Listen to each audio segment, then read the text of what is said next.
Good news, Figment is done. You've got to check it. Oh, right. I finished it last night. Totally forgot to make a video to show everyone. But check them out. Wish his colors were a little lighter. I wish the pink and the purple were a little lighter, but overall, it's for me, it's satisfactory. It is awesome. Each color was printed separately. I didn't want to print this in one fell swoop. One is because of the size and also the model was split up, but also it would have taken way too long. So printing each individual piece in its own color, printed it quickly. The pink is Bamboo Lab Matte PLA. The purple is, the purple and the yellow actually is Polymaker Polyterra PLA. The black is Overture PLA, and the orange is Hatchbox. So it's a culmination of many different vendors, but he looks fantastic. The detail is exquisite.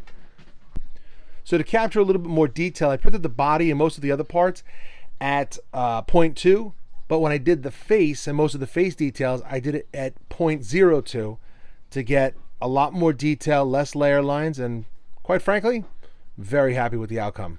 What do you think? What other Disney characters should I print?